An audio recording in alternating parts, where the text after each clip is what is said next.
Vamos ler Gênesis, capítulo 21. Vendo Sara que o filho de Agar, a egípcia, a qual ela dera à luz a Abraão, caçoava de Isaque, disse a Abraão: rejeita essa escrava e seu filho, porque o filho dessa escrava não será herdeiro com Isaque, o meu filho. E pareceu isso muito penoso aos olhos de Abraão por causa do seu filho. Disse, porém, o Eterno a Abraão: não te pareça isso mal por causa do moço, é por causa da tua serva. Atende a Sara em tudo que ela te disser, porque por Isaque será chamada a tua descendência. Mas também do filho da serva farei uma grande nação, por ser ele o teu descendente. Levantou-se, pois, Abraão de madrugada, tomou o pão e um odre de água, e pôs as costas de Agar, e deu-lhe o menino e despediu. E ela saiu andando, errante, pelo deserto de Berseba. E tendo-se acabado a água do odre, colocou ela o menino debaixo de um arbusto, e afastando-se, foi sentar-se de fronte, à distância de um tiro de arco, porque dizia assim: não verei morrer o menino. E sentando-se em frente dele, levantou a voz e chorou. Deus, porém, ouviu a voz do menino. E o anjo de Deus chamou do céu a Agar e lhe disse: que tens, Agar? Não temas, porque Deus ouviu a voz do menino, daí onde está. Ergue-te e levanta o rapaz, segura-o pela mão, porque eu farei dele um grande povo.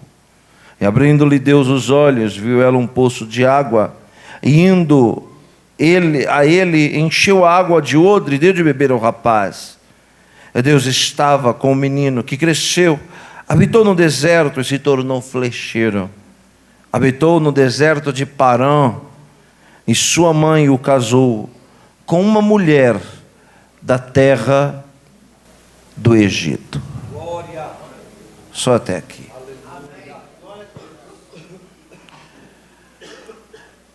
No próximo dia 13 de maio, portanto daqui a um mês, nós vamos comemorar uma data que para muitos já foi esquecida. Em 13 de maio de 1888, a nossa honrosa, digníssima princesa Isabel assinou aquela que é chamada Lei Áurea. O que é a Lei Áurea? A Lei Áurea é o ponto final, eterno e permanente da escravidão, o fim definitivo da escravidão no Brasil. Para quem não sabe, o Brasil foi um dos últimos países do mundo a abolir a escravidão. A escravidão, que muito mais do que uma calamidade humana, é uma das atrocidades mais vergonhosas da história da humanidade. Depois da perda da vida, a perda da liberdade é a maior de todas as perdas. Todavia, o texto que nós acabamos de ler conta uma história que aconteceu há 4.100 anos atrás, quando o mundo era bem diferente dos dias de hoje. Naquela época, era normal se ter escravos. E aqui, pela única vez, preste atenção, a Bíblia é um livro interessante, porque a Bíblia é um livro que fala muito de poucos e fala pouco de muitos. Esta daqui é a única experiência, é a única história de uma mulher chamada Agar. Então, ela está no grupo dos muitos, que a Bíblia só fala uma única vez. Não existe uma outra história de Agar. Não existe uma outra experiência, um outro contato, um outro momento, um outro mover na vida de Agar. Esse foi o único. Mas ainda que seja o único mover, foi suficiente para que a história dela estivesse sendo ouvida aqui. 4.100 anos depois, do outro lado do mundo. A Bíblia diz que Agar, preste atenção por gentileza. A Bíblia diz que Agar era egípcia e era também escrava. Olhe para mim. Eu fiquei muito perplexo com essa afirmativa. Como pode um egípcio, há 4.000 anos atrás, ser escravo? Porque há 4.000 anos atrás, o Egito era a maior potência do mundo. Não existia país no planeta mais poderoso. Não existia cultura no planeta, há 4.000 anos atrás, mais consistente, mais forte. Não existia civilização no mundo mais avançada na ciência do que o Egito. Quando isso aqui aconteceu, as pirâmides de Quéopes e as 3 grandes pirâmides já haviam sido construídas há centenas de anos. Portanto, ser egípcio há 4.000 anos atrás era ser cidadão da nação mais poderosa do mundo. No Império Romano era proibido um romano ser escravizado. E aí eu perguntei para Deus, como pode uma mulher poliglota, cheia de cultura, como pode uma mulher que conhecia todas as ciências, que tinha acesso a todas as educações, que tinha acesso a tudo que muitos hoje não têm, ter se tornado uma escrava? E não era simplesmente uma escrava, era escrava de uma outra mulher nômade, Sara. Por que ela se tornou escrava? Se você for a um museu, eu profetizo que você vá um dia, o museu de Londres, o British Museum, lá está uma das maiores descobertas da humanidade. Lá está uma pedra da altura dessa caixa de som, chamada Código de Hammurabi. Talvez você nunca ouviu falar nisso. O que é o Código de Hammurabi? O Código de Hammurabi é a primeira legislação, o primeiro conjunto de leis da história da humanidade. Antes de Deus dar os 10 mandamentos para Moisés, há 3.500 anos atrás, o Código de Hammurabi já tinha 2.000 anos de idade.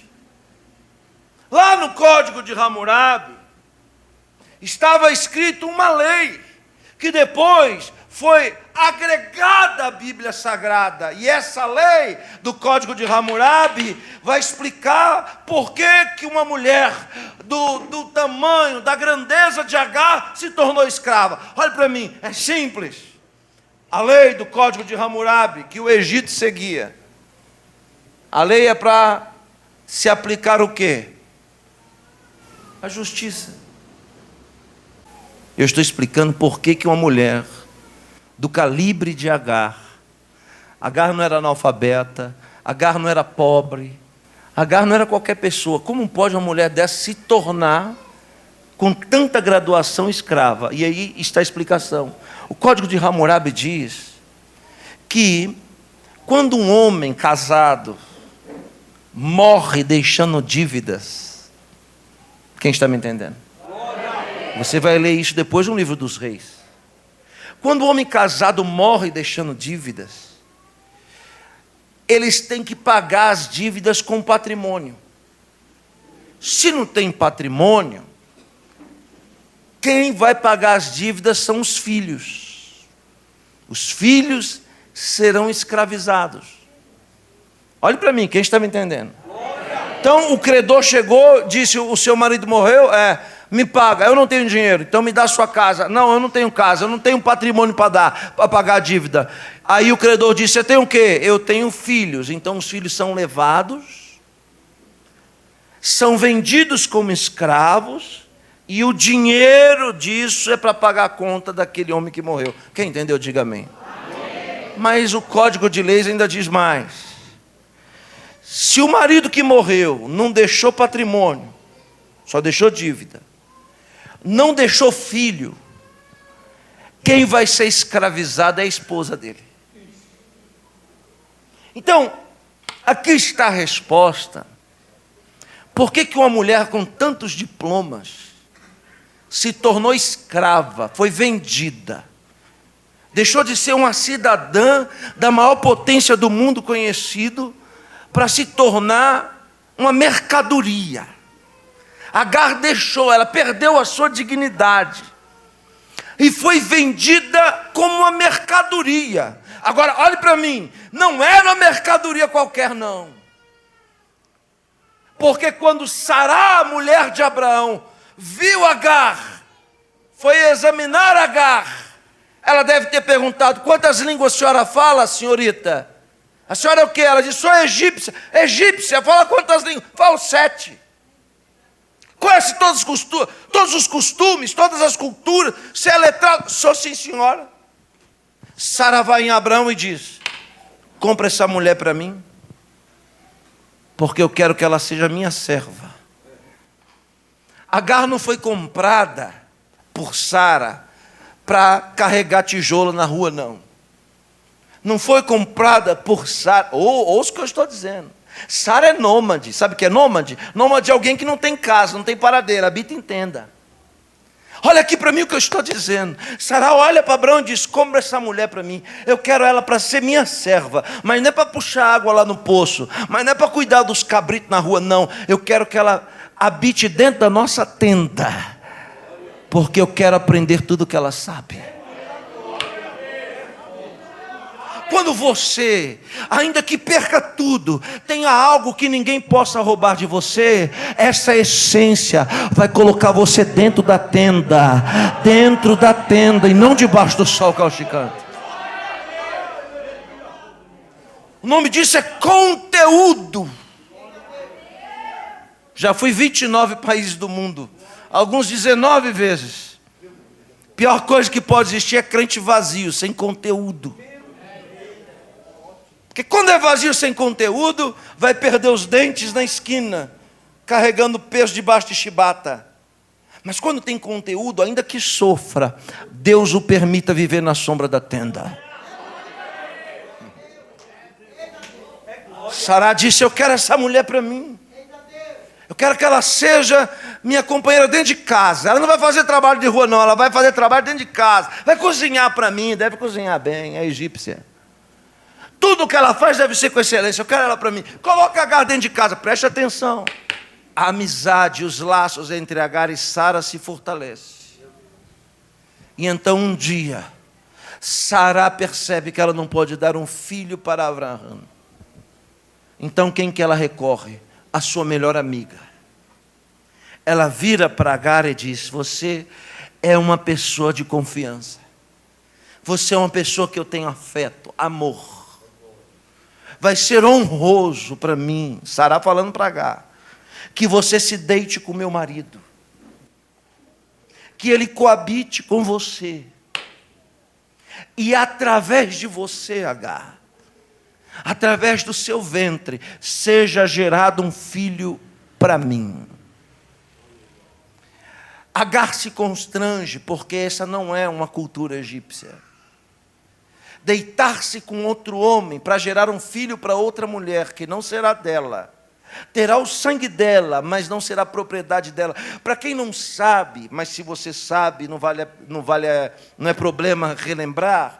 Antes da Lei Áurea ser assinada, foi assinada uma outra lei chamada Lei do Ventre Livre, que era o quê? Os filhos de escravos que nasciam libertos, não eram escravos. Portanto, antes da Lei do Ventre Livre, quando uma escrava dava à luz a um filho, aqui no Brasil, em toda parte do mundo, quando a escrava dava à luz a um filho, aquele filho não era filho dela, era filho do dono dela. Se o patrão da escrava quisesse vender aquela criança, ele vendia e apartava eternamente o filho da mãe. Agora, Sara vira para Agar e diz assim: como pode, né, uma mulher crente como Sara? Você vai gerar um filho para mim. Ou seja, eu vou usar a sua barriga, o seu sangue, o seu ventre, mas a sua dor eu vou usar, mas na hora da alegria ela será minha.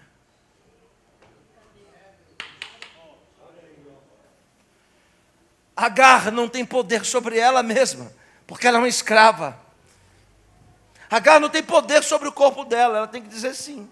E aí agora Agar vai e se deita com Abraão, e Abraão coabita com Agar, e ali é gerado um filho, chamado Ismael. Ismael, em hebraico, quer dizer Deus ouve. Shema é ouvir. El quer dizer Deus. Shema quer dizer Deus ouve. Ismael. Quando o menino nasce, desmama de Agar, ela entrega o menino para sua dona, Sará. E agora Sará anda na rua dizendo: meu filho, meu filho, meu filho, meu filho, meu filho. Olha aqui para mim, mas uma coisa mudou dentro de casa. Sará faz com que Agar seja enviada para fora da tenda.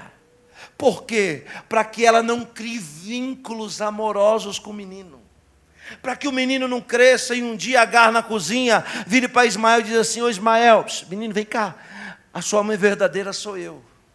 Para Ismael não descobrir que a sua mãe verdadeira é Agar, então Sará bota Agar para dormir em outro lugar distante, porque Abraão era rico e possuía várias tendas, e bota Agar para dormir em outro lugar. E agora Agar não perdeu só o marido, não perdeu só a família, não perdeu só a nacionalidade, Agar não perdeu só a liberdade, Agar não perdeu apenas o seu filho, Agar perdeu também a sua dignidade, foi jogada no lixo.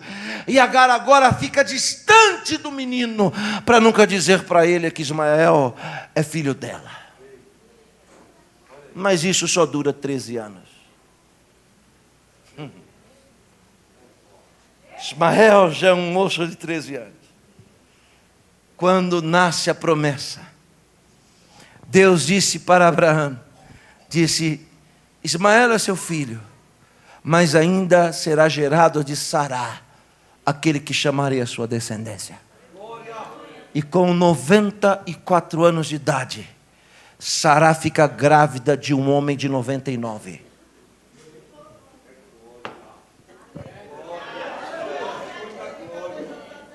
Você já ouviu falar isso alguma vez? Você já ouviu dizer se útero de mulher com 94 anos de idade consegue gerar alguma coisa? Você já ouviu dizer que sêmen de homem de 99 anos tem força para ter filho? Então, quem fez nascer Isaque no ventre de Sará não foi Abraão, mas foi a força da promessa de Deus. Foi o poder da promessa de Deus. Porque tem coisas que a gente não pode fazer, mas Deus pode. E se Deus quiser fazer, não há ninguém que possa impedir. Agora a Bíblia diz, preste atenção, é uma história bonita, é um belo enredo. Agora o menino nasce e vira o caçula da casa. Eu me lembro muito bem que no ano de 1976, Em 73 eu nasci e deixei 2 irmãos no canto. Sabe o que é isso, essa frase no canto? Tem aqui ou só lá em São Paulo? No canto é assim, você é filho único. Aí nasce um caçula, todas as atenções saem de você e vai para o caçula. Aí diz assim para você, ficou no canto. Eu deixei 2 no canto, quando nasci em 73. Era a alegria da casa. Fiquei 3 anos soberano na casa. Mas em 1976, nasceu minha irmã Gislene, branquinha, dos olhos verdes.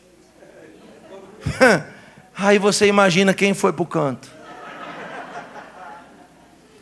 O gordinho de orelha abanada, de queixo fino, foi para o canto. Fiquei no canto. Ismael ficou no canto quando Isaac nasce. Olha aqui para mim. Às vezes a gente precisa ser colocado de canto.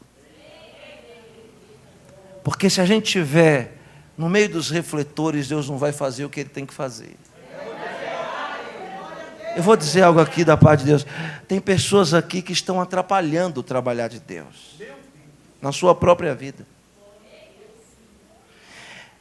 Quando a gente é colocado de canto, entre aspas, esquecido. Eu estava indo para Taubaté, 40 quilômetros de São José dos Campos, com um moço, um pastor obreiro, chegou de Portugal. Triste. Aí eu fui e contei para ele a história de Saulo. Você conhece a história de Saulo? Atos capítulo 9. Paulo ficou 4 anos e meio matando crente. 4 anos e meio matando crente. Quando ele se converte, Deus fala para Ananias, vai lá, porque tem um moço te esperando e o nome dele é Saulo. Aí Ananias diz, eu ir lá, mas esse cara é violento, só sabe matar os outros. A resposta de Jesus é, vai, porque este é vaso precioso para mim. Importa sofrer pelo meu nome.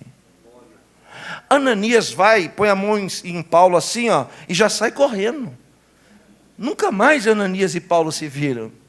Quando Paulo se levanta da cegueira, enxergando, ele diz, agora eu sou crente. Ninguém acredita. As pessoas não são obrigadas a acreditar em nós. Não adianta você querer colocar de goela abaixo. Para as pessoas acreditarem em você, você precisa convencer elas com atitude. O que Saulo faz? Saulo desaparece. Vai para a Arábia Saudita, desaparece. Ele aparece o dobro de tempo depois, 9 anos depois. Ele reaparece pregando. Aí sim todo mundo olha para ele. Depois que ele passou pelo processo de ter ficado no canto. Então se alguém te esqueceu, isso não é ruim, isso é bom. O foco das atenções estão saindo de cima de você. E quando a gente é levado para o canto, aí é que Deus começa a trabalhar. Porque quando Ismael vai para o canto, já mocinho, aleluia, estou sentindo a presença de Deus. Quando ele é rejeitado, rejeição é um perfil de alguém que segue a Deus. Porque Jesus não foi aceito. O profeta Isaías diz que para ele ser o Machia, ele tinha que ser rejeitado. Rejeição faz parte de quem é escolhido. Então não adianta você querer só ser aceito, se a gente precisa ser rejeitado. Ismael é rejeitado e botado de canto pela própria Sara, que o mimou até ontem. E o que Ismael faz? Começa a caçoar, a zombar de Isaac. Olha aqui para mim. E é nessa palavra, no caçoar de Ismael, que Deus muda a história dele. Porque o texto original dessa paraxá, dessa porção, não aparece a palavra caçoar. Raniel, aparece a palavra incomodar. Ou seja, quando fala que Ismael caçoa, zomba de Isaac, o menino, você imagina assim, mas não é isso que o texto original quer dizer. O texto original quer dizer que simplesmente a presença de Ismael incomodava a família de Isaac. Quando Deus quer fazer alguma coisa, só a sua presença já incomoda. Lá na escola, lá no serviço, lá no trabalho, onde você está, incomoda de boca fechada. Porque no texto em português dá a entender que esse menino ficava caçoando, implicando, assim que a gente fala, né? Implicando com mais moço. Mas não era não, era simplesmente a presença dele. Incomodava Sará. E olha aqui para mim. Um dia Sará chama Abraão e olha o trabalhar de Deus. Diz para Abraão assim: Abraão, não quero mais ver esse menino aqui em casa. Manda ele embora. Parece mal isso, não parece? Não parece egoísmo, não parece? Mas veja o trabalhar de Deus. Olha a sabedoria de Abraão. Abraão vai e diz para ela o seguinte: você não pode mandar ele embora sem dar carta de alforria para a mãe dele.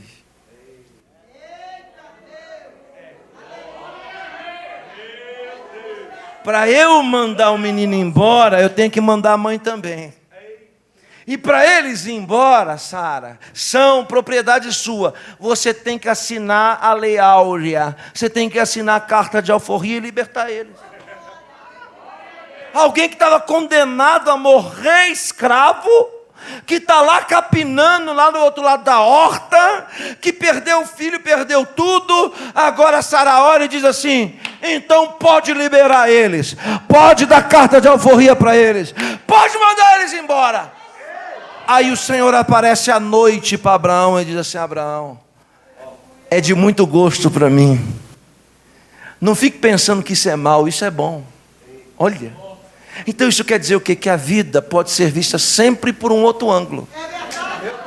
O diabo quer que você só veja as coisas ruins, o lado ruim da história. Mas não tem só um lado ruim da história. Tem um lado ruim sim, mas também tem um lado bom da história. E o lado bom da história vale mais a pena do que o lado ruim. Então às vezes você está achando que está perdendo. Recebe quem entende? Você não está perdendo, você está ganhando. Aí o Eterno fala para ele: libera. Aí Abraão vem, assina aqui, Sara. Sara vai e assina a alforria. Chega lá em Agar, Agar assustada, 13 anos sem ver o filho, escrava. Chega em Agar e diz: Agar, a partir de hoje você tem uma identidade. Você agora voltou a ser quem você era, livre. Aleluia, estou sentindo a presença de Deus. Outra coisa, Agar, não fica aqui no deserto não. Volta para sua terra. Volta para sua pátria. Aí Agar diz: tá bom. Só que entre o lugar onde eles estavam acampados até o Egito tem um deserto. Eu já passei lá uma vez, chamado deserto de Berseba. Esse nome Berseba vai aparecer várias vezes na Bíblia, porque esse é o deserto que faz ligação entre o Egito, onde está o Monte Sinai, e a Terra Santa. Esse deserto, senhoras e senhores, faz 50 graus de dia na sombra. Na sombra. E de noite, 5 abaixo de zero. Olha aqui para mim. Está achando Brasília seco? Você não sabe o que é a umidade do ar no deserto de Berseba. O que você faz quando você sente calor? Chegou em casa agora, todo suado, o que você faz? Tira a roupa. Opa, eu vi Israel aqui suando. Vai chegar lá, ele vai tirar essa roupa, vai torcer. Vai sair um outro Israel ali daquela camisa. De tanto que ele suou. Então, quando você soa, naturalmente aqui no Brasil, você arranca a roupa, sim ou não? Sim. E refresca, sim ou não? Sim. Você já reparou que os nômades do deserto andam enrolados só com o olho para fora? Aí você vai dizer assim: mas com um calor desse, esse rapaz vai tirar essa roupa quente, vai morrer aí dentro sufocado. Mas eu vou lhe explicar uma coisa: no deserto de Berseba, se você tirar a roupa e começar a suar, você desidrata, em 26 minutos você está morto, porque a umidade vai sugar toda a água do seu corpo, via as narinas e todas as mucosas. de modo que em 26 minutos você não percebe, vai desidratar de um jeito que você não pode beber água, o que quiser você não recupera, morre. Por que os nômades ficam enrolados? Eles só com o olho para fora, para manter a umidade do corpo. A água continua com eles. E a sequidão do deserto não seca. É esse o caminho que ela tem que fazer para chegar no Egito. Abraão chega e entrega o menino para ela com 13 anos. Uma botija de água e pão. Olha para ela, estou toda arrepiada. E diz, você hoje é livre. Mas a liberdade tem preço.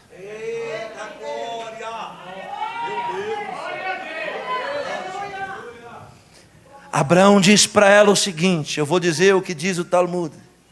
Abraão diz para ela o seguinte, uma coisa Deus fez. Você chegou aqui na minha casa acreditando em Ísis, Osíris e todas as entidades demoníacas que você servia quando você morava no Egito. Mas aqui em casa você aprendeu que só existe um único Deus, que é invisível, mas é real. Agar, que veio arrastada do Egito, não vai voltar de mãos vazias. Ela vai voltar com um filho que ela nunca teve. Ela vai voltar com a carta de liberdade que diz que nunca mais ela pode ser escravizada.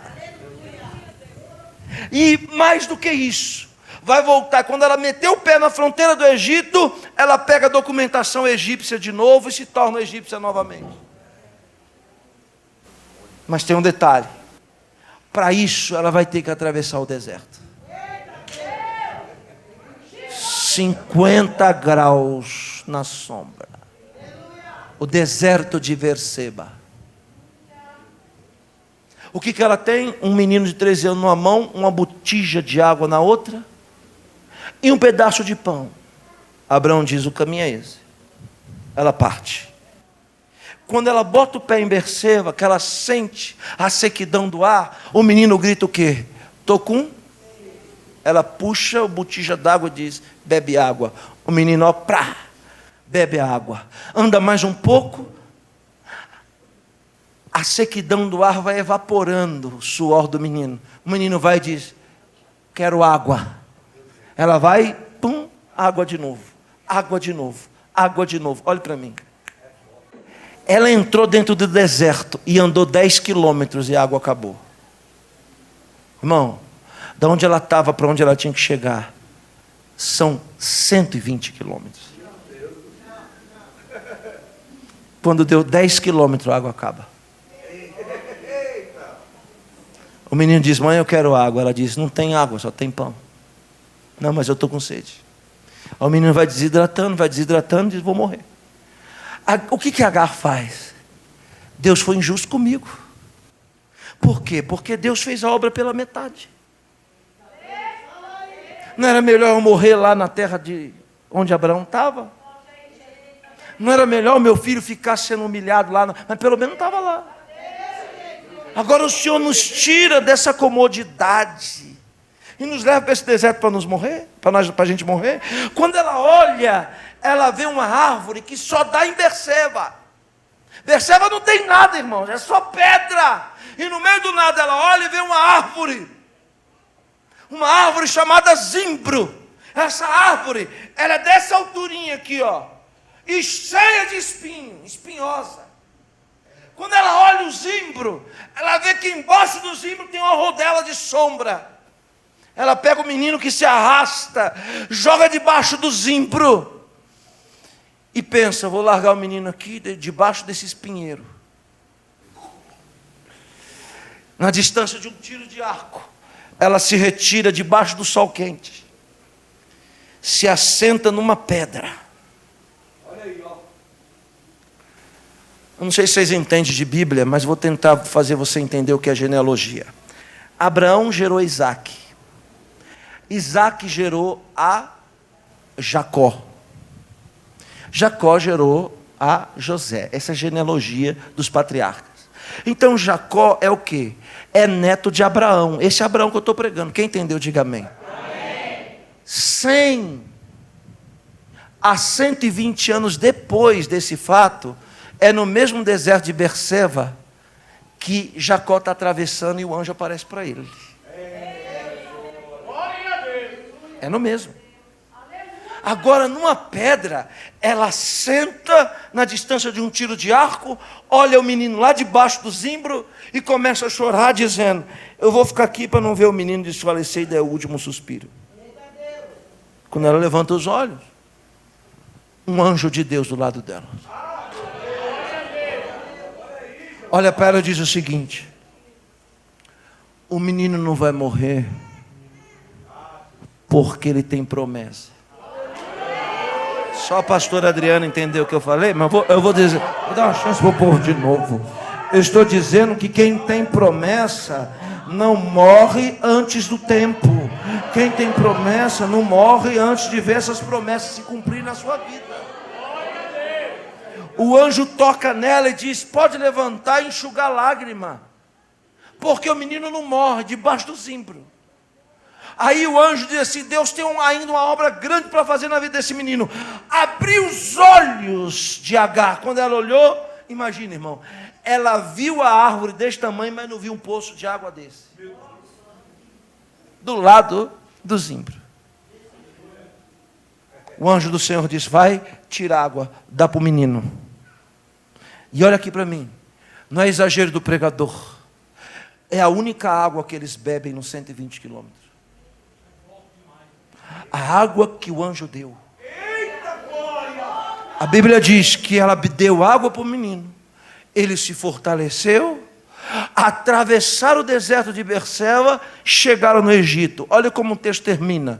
O menino ficou forte e robusto, flecheiro, e sua mãe, eu estou todo arrepiado, o fez casar com a mulher egípcia. Deus restituiu a cidadania, a liberdade. Deus deu a ela um filho que ela não tinha. Muito mais do que tudo isso, o que Agar trouxe, mais valoroso do que tudo isso, foi que agora ela acredita no Deus de Abraão. Deus disse assim: deste menino desprezado, eu vou levantar 12 nações. Já viu o mapa mundi? Já viu o mapa mundi? Quando você olhar para o mapa mundi, você vai ver um lugar no mundo chamado Oriente Médio. Quando você olhar o Oriente Médio, você vai ver uma tirinha de terra minúscula, chamada Israel. Mas quando você olhar o Oriente Médio, você vai olhar ao redor de Israel e vai encontrar 13 nações árabes. Os descendentes de Ismael são os árabes. Os descendentes de Ismael são donos hoje de 89% do petróleo do mundo. 89% do petróleo do planeta pertence aos descendentes de Ismael, porque sua mãe o colocou debaixo de um zimbro. Só Israel entende? Então vou dizer de novo.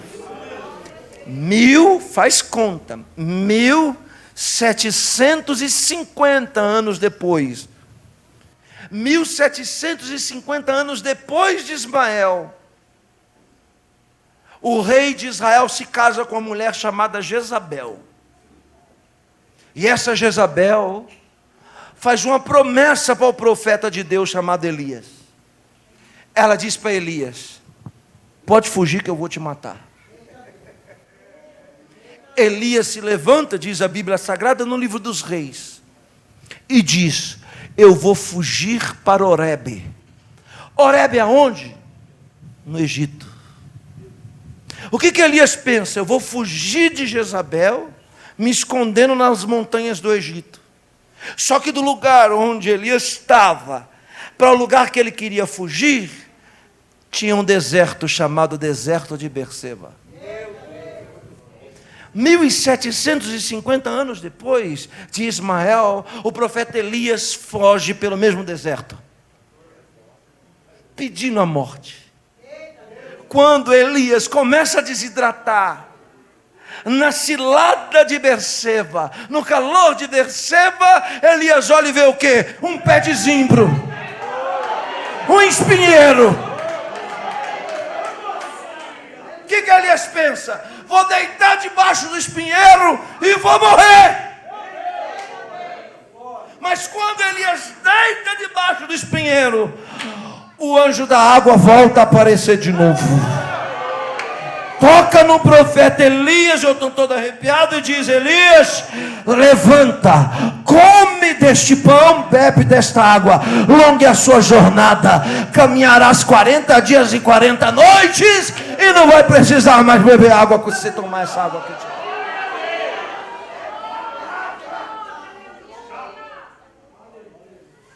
Eu sei que muitos de nós estamos numa travessia. Sim ou não?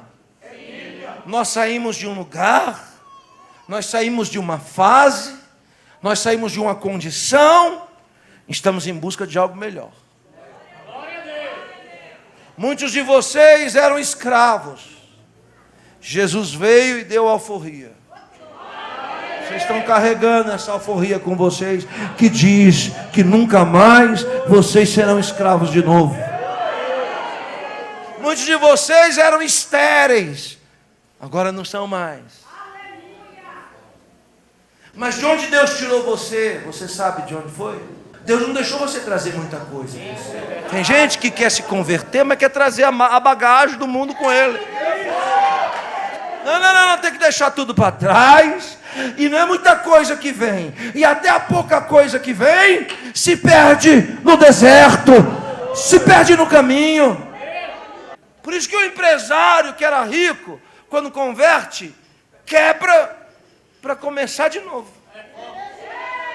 Eu estava explicando isso lá na igreja. Eu estava dizendo isso aí lá na igreja. Não adianta a gente só fazer certo. A gente tem que fazer a coisa certa e deixar de fazer errada. Porque tem gente que faz uma coisa certa, mas continua fazendo as coisas erradas. Eu sei que Deus está falando com alguém aqui. Não adianta nada você orar, jejuar, cantar, pular, gritar, chorar, e quando sair daqui continuar fazendo coisa errada. É por isso que não está acontecendo as coisas que tem que acontecer. Porque para acontecer, você tem que fazer o certo e deixar de fazer o errado. Senão não vai ter efeito. Agora, olha aqui. Nós estamos numa travessia, minha senhora, e não carregamos muita coisa com a gente. Mas uma coisa eu sei. Tem um zimbro esperando a gente. Tem uma sombrinha para nós aí no meio do caminho. E eu vou dizer para você, posso? Porque Deus não me tirou do seio da minha família para vir aqui perder tempo com você. Eu sou enviado de Deus, eu acredito assim. O Senhor me trouxe aqui para lhe dizer que essa semana você entra nessa sombra desse zimbro. É a semana do refrigério, onde o anjo do Senhor vai se aparecer para você, vai suprir a sua necessidade. E recebe a palavra quem acredita. Esse deserto, a partir de agora, não demora mais que 40 dias. Daqui a 40 dias, você já vai estar fora de Berseba. Daqui a 40 dias, esse pão que você está comendo agora, essa água que você está bebendo agora, vai te dar força para atravessar. Eu queria só ouvir um glória a Deus de confirmação daqueles que acreditam. O anjo do zimbro está aqui.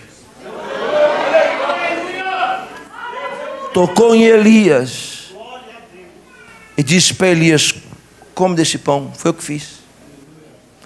Bebe dessa água, foi eu que trouxe. E com esse golinho que você vai dar, você vai caminhar 40 dias e 40 noites. Não vai sentir nem sede e nem fome. Quem quer dessa água? Quem quer desse pão? Curva a sua cabeça, deixa eu orar por você. Você está nessa travessia E foi na terça-feira passada que Satanás te disse que você não ia conseguir atravessar. Foi na terça-feira passada agora que suas pernas enfraqueceram, que sua fé balançou.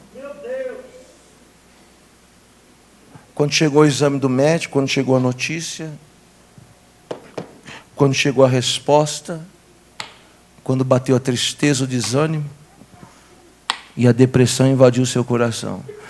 Porque na verdade, na maioria das vezes, a gente é mascarado, fica rindo para os outros, chorando para Deus. Na maioria das vezes a gente fica se enganando a si mesmo, que é o pior dos enganos. Mas o Deus que é conhecedor da vida de cada um de nós está lhe dizendo: eu conheço os seus medos. E eu sei que você está com medo. Eu sei que você está achando que você vai ficar aí nessa situação para sempre. Então eu, o Senhor, te digo: veja que coisa grande eu vou fazer. Quando tu levantares os teus olhos nessa semana, no primeiro dia da semana, que é amanhã, você vai já começar a enxergar esse zimbro. As pessoas vão dizer para você: é espinho. Eu, portanto, te digo: não olha para o espinho, olha para a sombra. Porque você não pode ver só o lado ruim das coisas. Você não pode só enxergar espinho, tem sombra também. E o meu negócio contigo é nessa sombra, porque eu já tenho um anjo te esperando. Eu vou fortalecer você, para você conseguir atravessar. Eu vou te tomar pela sua mão nessa travessia.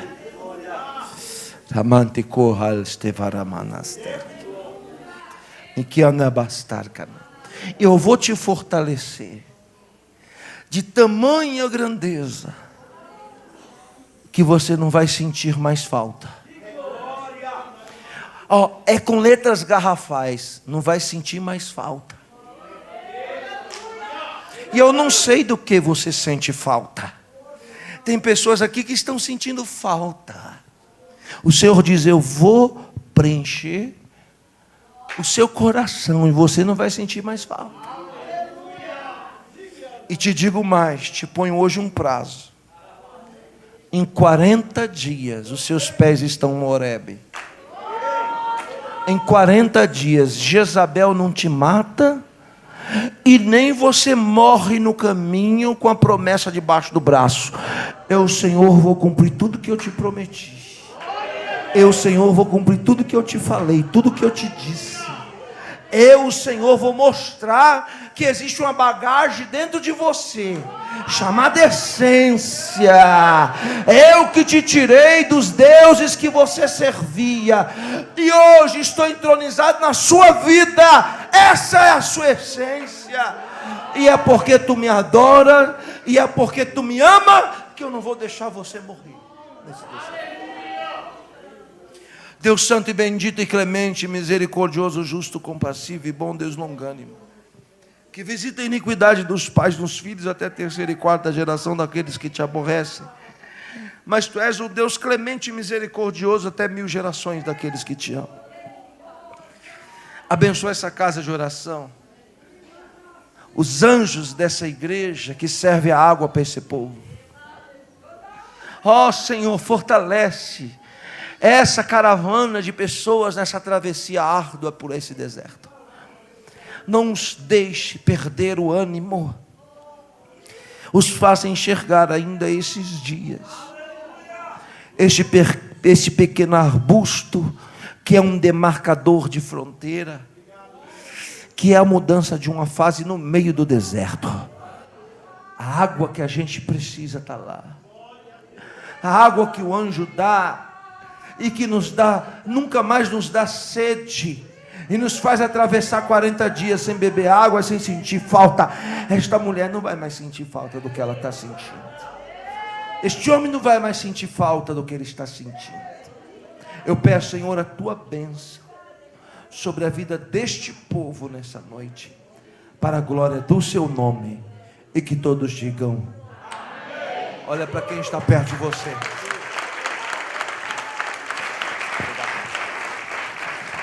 Olha para quem está perto de você, aperte a mão dele e diga: o anjo do Zimbro nos encontrou aqui hoje.